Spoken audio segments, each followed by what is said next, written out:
السلام عليكم ورحمة الله وبركاته. أخوها فنان معروف، اعتزلت الفن. تسببت في اعتزال فنانة مشهورة جدا، هناء ثروت ودور الشعراوي في حياتها.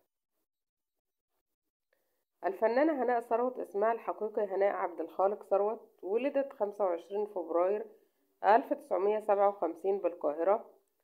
شقيقها يعمل بالفن وهو الفنان بهاء ثروت، اللي طبعا كلنا عارفينه، اللي كان مع نور الشريف في مسلسل الرحية وكان الابن الكبير له. أطلقت عليها والدتها اسم هناء نسبة لشقيقة الفنان وديع الصافي اللي هي اسمها هناء الصافي. بدأت هناء ثروت مشوارها الفني عام 1973، شاركت بصورة رئيسية في التلفزيون والمسرح. تزوجت هناء ثروت من الفنان محمد العربي وأنجبت منه 3 أبناء.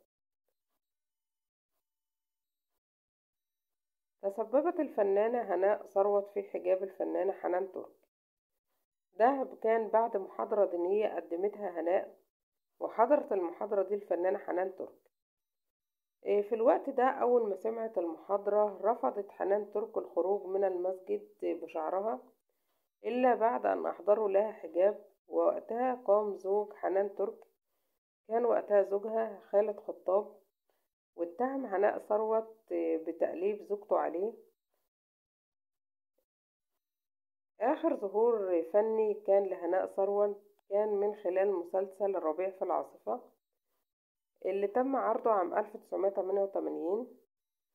في الوقت ده كانت هناء ثروت في قمة شهرتها وقمة مجدها. بعد مرور سنوات قليلة على عملها بالفن، وعلى الرغم ان هي اصبحت فنانة شهيرة جدا، لكن الغريب ان هناء ثروت قررت الاعتزال عام 1988،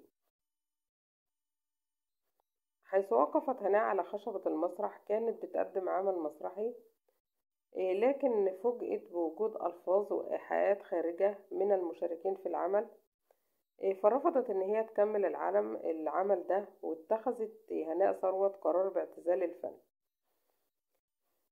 هناء ثروت والشيخ الشعراوي. قامت بعد العرض المسرحي بالذهاب إلى الشيخ محمد متولي الشعراوي عشان تاخد رأيه على قرار إن هي تعتزل الفن. وافقها الشيخ الشعراوي على اعتزال الفن، وفعلا اعتزلت الفن. بعد ما اعتزلت الفن اتجهت هناء ثروت للأعمال الخيرية والمشاركة في كل أعمال الخير.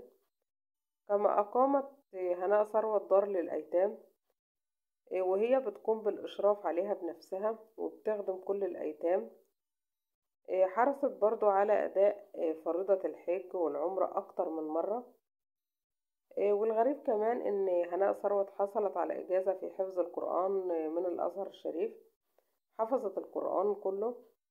وفي الوقت ده برضو اتجه جوزها الفنان محمد العربي للأعمال التجارية، وقدم عدد من البرامج الدينية، واعتزل الفن هو كمان. وجد العربي معروف ان هو ابن الفنان عبد البديع العربي، واخو الفنان وجد العربي، واخو كاميليا العربي. والغريب ان هو محمد العربي اعتزل الفن، ووجد العربي برضو اعتزل الفن. وجد العربي في بداياته كان خاطب الفنانة الكبيرة إلهام شاهين، وكان عايزها ان هي تسيب الفن، لكن هي رفضت واصرت ان هي تكمل في العمل الفني لان هي بتحب التمثيل جدا، فمرضتش ان هي تعتزل. فحدث الانفصال بينها وبين الفنان وجد العربي. كاميليا العربي الاخرى برضو كانت بتعمل مذيعة في التلفزيون المصري، ولكنها تركت التلفزيون واعتزلت وارتدت الحجاب. العائلة كلها ارتدت الحجاب، محمد العربي، هناء ثروت، وجد العربي وزوجته واختهم كمان كاميليا العربي اعتزلت الفن وارتدت الحجاب هي الأخرى.